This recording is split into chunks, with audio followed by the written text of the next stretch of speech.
ID কাম তো অনেক কিছু চেঞ্জ হবে, ঠিক আছে।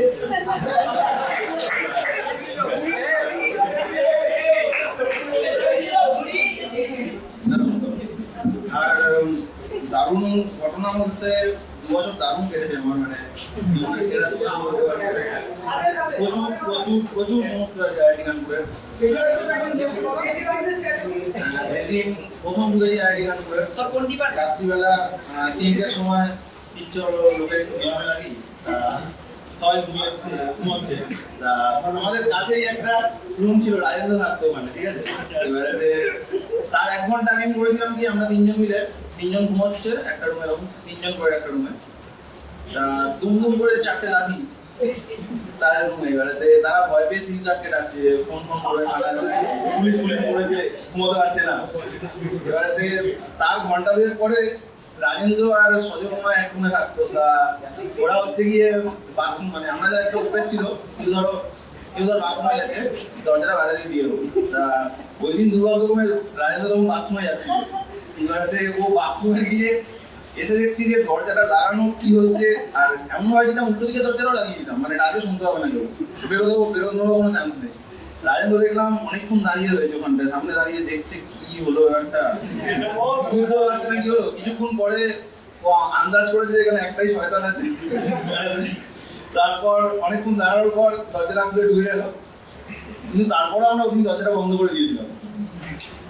আর আরো অনেক ঘটনা আছে, তবে এখন আমার জীবনে একটু কষ্টে চলছে আর কি। এছাড়া ক্লাসে ঢুকলে আমার সবাই এদিকে হাতে খুব ক্লাসে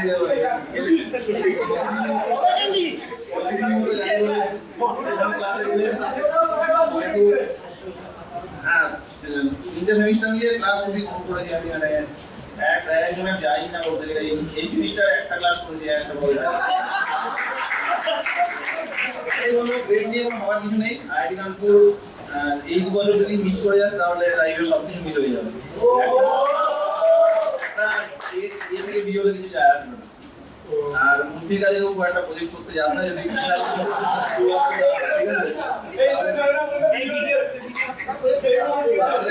আমার কিছু যায় আসে না, তাহলে একটু সর্বনাশ হয়ে যেতে হবে মূর্তির কাজে তুললে।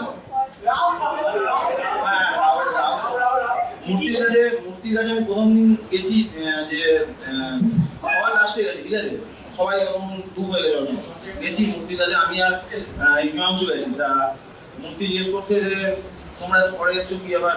আমি স্যার সবাই কাছে গ্রুপ হয়ে গেছে, ওই জন্য এসছি।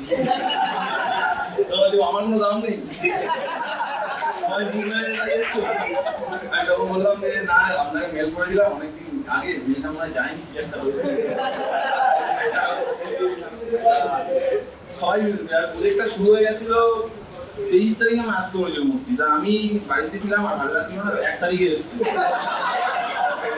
ল্যাবে মূর্তি আমার দেখে বলছে যে আমি তো আনতে পারবো না, এরকম একটা জায়গা নেই। আমি বলেছিলাম যে এখানে কমিটমেন্টটাই আসল কাজে। আমি তখন বলছি যে স্যার আমাদের ট্রেন ক্যান্সেল হয়ে আছে, একটু করে আসতে ক্যান্সেল হয়ে আছে। 6 তারিখে 24 তারিখে জানতাম একটা ট্রেন ক্যান্সেল ছিল। নেটে সার্চ করে দেখলো যে হ্যাঁ 24 তারিখে ক্যান্সেল। তা বলছে তুই 24 তারিখে একদিন করে 7 দিন করছিল। আমার তো বাড়ি অনেক দূরে, 10টায় 30 বার খুবই চাপে। বলছে কোথায় বাড়ি? আমি জয়নগরে। দুর্ভাগ্যক্রমে এও আমার এলাকার ছেলে, ঠিক আছে। যাই হোক, বলছে কত দূর শিয়াল থেকে? বললাম যে ঘন্টা 6 থেকে লাগে। ঘন্টা 6 থেকে সার্চ করে দেখছে যেটা দেখাচ্ছে 1 ঘন্টা 25 মিনিট। বাইক ট্রেন 1 ঘন্টা 25 মিনিট লাগে। তা বলছে এখানে কি লেখা রয়েছে? আমার সাথে ফোন কিংবা করে জয়নগর থেকে আসুন শুধু আমার বাড়ি। তখন বলছে ও ঠিক আছে, কিন্তু আমি নিতে পারবো না, এরকম করলে হবে না। রাতে কিছুক্ষণ পরে বললো যে ঠিক আছে দাও, কি একটা সাইন করতে হবে একটা পেপারে। তা বার করতে গেছি, তা আমার ব্যাগে না মোয়া ছিল বাড়ি থেকে এনে দিয়েছি। তা বার করতে গেছি একটা এও বেরিয়ে গেছে, প্লাস্টিকও বেরিয়ে গেছে। আমি তা দিইও নি ওই মোয়াটা, ওর জন্য ছিল ওটা।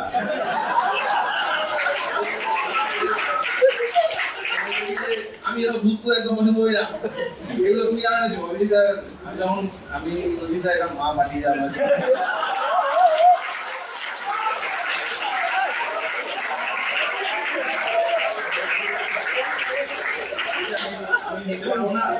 আমি পছন্দ করি না, ওরা বলে কিছু পর প্যাকেট দিয়ে বার করে একটা খেলো ভালোই জানো ডায়াবেটিসের রুগী তুমি আবার কিছু মানে ফোন করতে চাইছো জানতাম না তো বলে তারপর আমি তাও কিছু বলিনি, বলিনি না রেখে দিই ঠিক আছে আমি রেখে দিচ্ছি নিজেই বলবো আমি সবাইকে খাই দেবো। যতবারই দেখা হয় মূর্তির সাথে আমার ঝগড়াই হয়, আমার কোনোদিন যাই করি আমার সঙ্গে ঝগড়াই হয়, তাই জন্য ওই মূর্তি লেভেল তোমার করে একটা চেষ্টা করি না খুব মানে ভয়ঙ্কর কনফিডেন্ট না হয়। ঠিক আছে।